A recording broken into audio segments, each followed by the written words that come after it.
What happens when one movie burns so much money, it sets an entire genre on fire? These are not just bombs. These are nuclear meltdowns. With budgets bloated by ego and excess, these 10 flops were so disastrous, they did not just fail. They nearly ended the genres they came from. Buckle up. This is celluloid catastrophe at its most explosive. Number 10. Speed Racer, 2008. The Wachowskis followed The Matrix with one of the boldest visual experiments in cinematic history. Speed Racer was not just a movie. It was an acid-soaked color explosion, a live-action cartoon filmed like a video game shot inside a kaleidoscope. But for all its ambition, audiences had no idea what they were looking at. And worse, they did not care. The film cost a staggering $120 million and barely scraped back half that. Critics were baffled. Viewers were disoriented. And the anime faithful, who had waited decades for their icons to hit the big screen, were stunned at what they got. Neon mayhem, dizzying CGI racetracks, and dialogue that felt torn between Saturday morning and Shakespeare in the Park. The financial fallout was immediate. Warner Bros. Shelved anime adaptations. A planned Akira live-action film was quietly buried. The word anime became toxic in development circles. Hollywood decided the genre was untranslatable, untouchable, too weird, too niche, and far too risky. But Speed Racer refused to die. Over the next decade, it developed a cult following. Younger audiences discovered it on streaming and hailed it as visionary.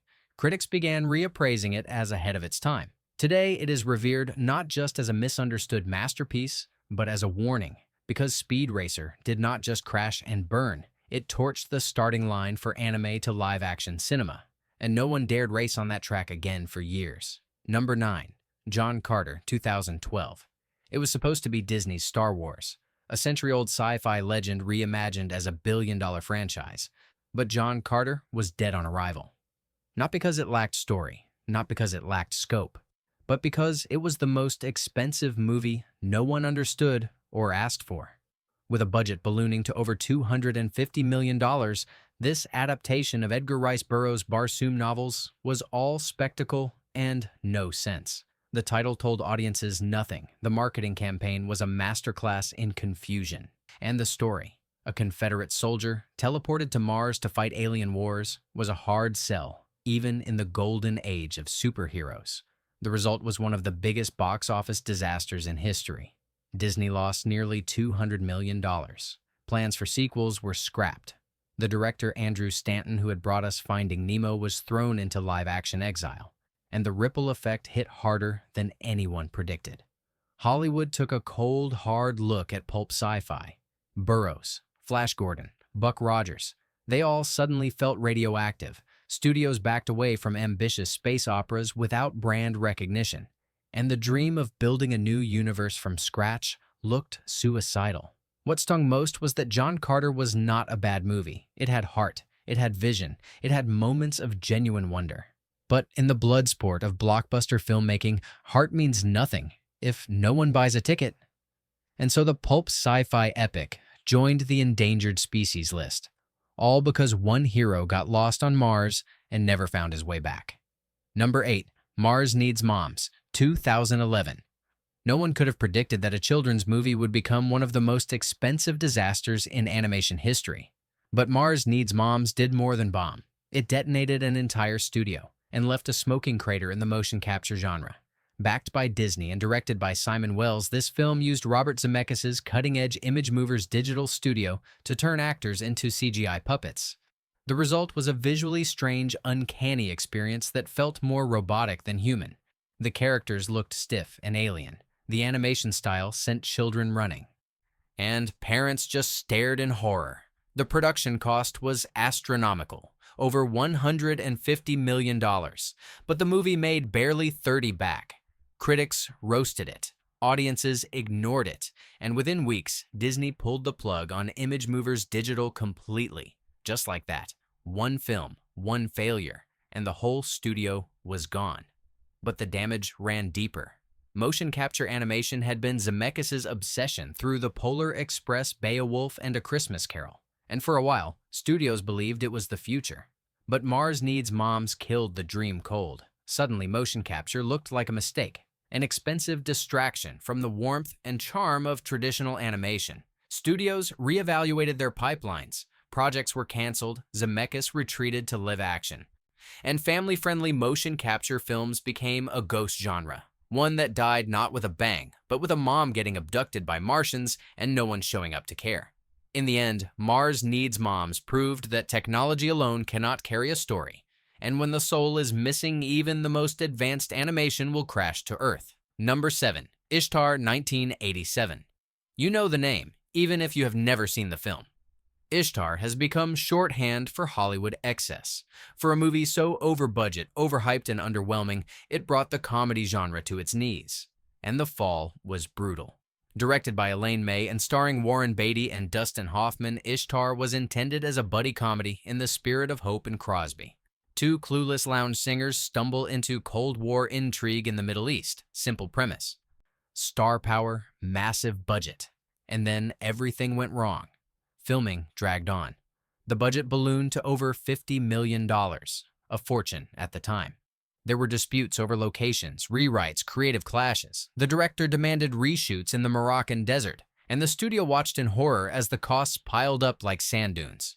When it finally hit theaters, Ishtar was already a punchline. Critics mauled it, audiences stayed away, and Columbia Pictures took a catastrophic hit.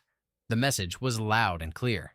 Big-budget comedies were not just risky, they were career killers. Studios slammed the brakes. No more lavish location shoots for laughs.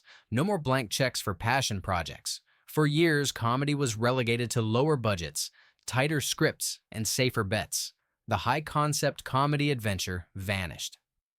And while some later reappraised Ishtar as misunderstood or ahead of its time, the damage was done. Elaine May would not direct another feature for decades, and the film's name became legend. Not for its jokes, but for how many it killed. Ishtar did not just flop, it rewrote the rulebook. And for comedy filmmakers, the rule was simple. Never dream that big again. Number 6. The 13th Warrior, 1999. It had Antonio Banderas. It had Viking battles. It had Michael Crichton's name attached. And it had one of the most chaotic behind-the-scenes sagas of the decade. The 13th Warrior was supposed to be a brutal medieval adventure. Instead, it became a cautionary tale that nearly slaughtered the historical epic genre. Based on Crichton's novel Eaters of the Dead, the film told the story of an Arab ambassador caught in a Norse clash with monstrous invaders. The concept was ripe for cinematic glory, but the execution was a battlefield. Director John McTiernan delivered a cut that tested poorly. Crichton himself stepped in and reshot large portions. The musical score was replaced, the film was re-edited several times, and the budget kept climbing. By the time it hit theaters, the price tag had swollen past $160 million. The marketing was weak, the buzz was negative, and the box office was catastrophic. The 13th Warrior barely recouped a fraction of its costs. It was one of the worst financial failures of the decade. The impact was immediate. Studios looked at historical action films with suspicion. The sword and sandal resurgence that had been quietly brewing stalled. Projects in development were shelved. Even when Gladiator arrived the next year, it was seen as a gamble. But unlike the 13th Warrior, that gamble paid off. In hindsight, the 13th Warrior is not without merit. It has atmosphere, grit, and a haunting sense of doom. But its failure reminded Hollywood that historical epics were a luxury, not a guarantee. One wrong step, and the axe would fall. And for a while after this warrior's fall, no one dared pick up the sword. Number 5. The Lone Ranger, 2013. They tried to make a Western into a summer tentpole. They brought Johnny Depp and Gore Verbinski back together after Pirates of the Caribbean. They poured over $200 million into a genre that had not seen real blockbuster success in decades. The result was The Lone Ranger, and it rode straight into a box office ambush. From the beginning, the project was cursed. The budget kept ballooning due to elaborate set pieces, including a full-scale moving train and massive desert shoots. Disney executives grew nervous. The film was briefly canceled, then revived, and by the time it reached screens, it was a Frankenstein's monster of tone shifts, action sequences, and cultural controversy. Johnny Depp's portrayal of Tonto drew immediate backlash. The humor clashed with the violence, and the long runtime drained audience patience. Critics were brutal. Audiences stayed away. Despite a massive marketing push, The Lone Ranger made only a fraction of its cost. Disney reported a loss of nearly $200 million. And more importantly, it slammed the door on Western blockbusters. For years, no major studio dared finance a big-budget Western again. Projects in development were abandoned. Even directors with passion for the genre backed off. The message was clear. Westerns were not just risky, they were radioactive. What stings is that beneath the chaos, The Lone Ranger had ambition. It tried to mix spectacle with satire, history with heroism. But ambition alone cannot save a film that bleeds money and confuses its audience. And so the Western, once the backbone of American cinema, was again laid to rest. All because one masked man rode alone into a financial canyon. Number 4. The Adventures of Pluto Nash, 2002. When it comes to comedy flops, The Adventures of Pluto Nash sits on a throne of ashes. Once touted as a high-concept science fiction comedy, it became one of the worst box office bombs in Hollywood history. And it nearly wiped the sci-fi comedy genre off the map. Starring Eddie Murphy as a nightclub owner on the moon in the year 2087, the film attempted to combine slapstick humor with retro, futuristic world-building. But the result was a mess. Jokes fell flat, the effects looked cheap, and Murphy appeared visibly uninterested in every frame. The budget was colossal, over $100 million, and the final global gross barely hit 7. Audiences did not just ignore it, they fled from it. Critics eviscerated it. The film sat on a shelf for nearly 2 years before being quietly released with minimal marketing. Warner Bros. Treated it like toxic waste. The damage was genre-wide. Studios had flirted with sci-fi comedies since Men in Black struck gold. But after Pluto Nash, the message was clear.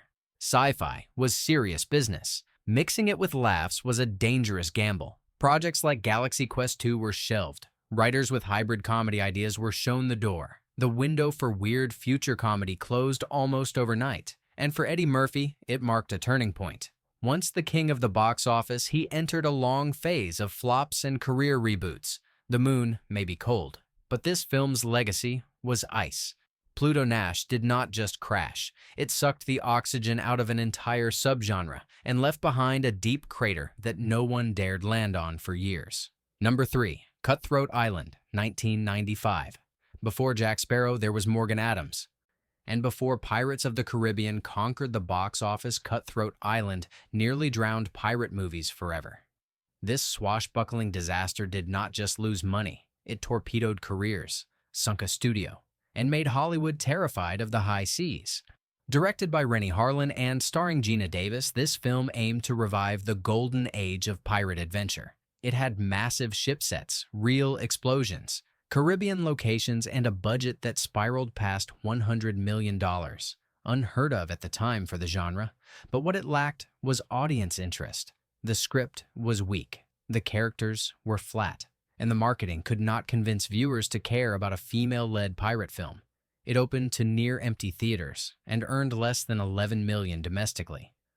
Carolco Pictures, the studio behind Terminator 2 and Total Recall, filed for bankruptcy soon after. The ripple effect was devastating. Pirate films were declared box office poison. Projects like Pirates of the Caribbean languished in development hell for nearly a decade. Studios refused to invest in ship swords and sea spray. The genre that once ruled the silver screen was marooned. Even the stars could not escape unscathed.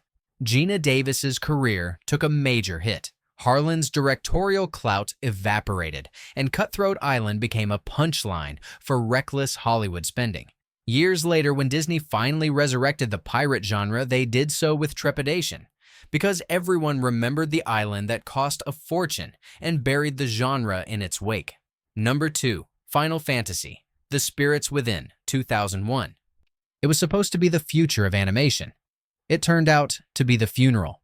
Final Fantasy, The Spirits Within promised photorealistic CGI characters, a revolutionary blend of science fiction and fantasy, and a new frontier in digital performance. Instead, it became a haunting example of how soulless perfection leads to artistic ruin. Directed by Final Fantasy creator Hironobu Sakaguchi, the film was Square Pictures' moonshot. They poured over $130 million into bleeding-edge CGI, Every hair, every wrinkle, every shadow was rendered with obsessive precision. The result was visually stunning and emotionally dead. Critics praised the visuals but slammed the story. Audiences were confused by the lack of connection to the actual Final Fantasy game franchise. And the film's eerie characters fell straight into the uncanny valley. Too realistic to be stylized, too stylized to feel alive. The movie bombed hard, Square Pictures collapsed, and its parent company Squaresoft was forced to merge with Enix to survive. Hollywood studios took one long look at the aftermath and closed their wallets. Photorealistic CGI humans became taboo. Motion capture epics went into hibernation, and the dream of fully digital actors was shelved for a generation. In a bitter twist, The Spirits Within was ahead of its time, but too far ahead. It showed what technology could do, but not what stories should be. Its failure did not just bury a studio. It froze an entire branch of animation development, and for years, no one dared follow its ghost into the digital realm. Number 1. Heaven's Gate, 1980. It is the granddaddy of all cinematic disasters, the film that not only ended careers, but ended an era. Heaven's Gate was director Michael Cimino's passion project, a Western so epic, so indulgent, so out of control that it brought down a studio and made the entire genre radioactive. Fresh off the Oscar-winning triumph of The Deer Hunter, Cimino was handed the keys to the kingdom by United Artists. He used them to build a frontier nightmare. The production ballooned past $40 million, a staggering sum at the time. He built entire towns from scratch, demanded dozens of takes, shot hundreds of hours of unusable footage, and pushed his crew to the brink. The result was a 3.5-hour anti-capitalist Western about immigrant struggles in Wyoming. Critics eviscerated it. Audiences avoided it. United Artists collapsed. Hollywood panicked, and the age of auteur-driven cinema came to a sudden, violent end. But most tragically, Heaven's Gate drove a stake through the heart of the Western. Once a pillar of American storytelling, the genre was deemed unprofitable, toxic, untouchable. Studios shelved scripts, pulled funding, and the Western vanished from the mainstream for nearly 2 decades. Only years later was Heaven's Gate reevaluated. Restored cuts revealed a film of tragic beauty and quiet rage.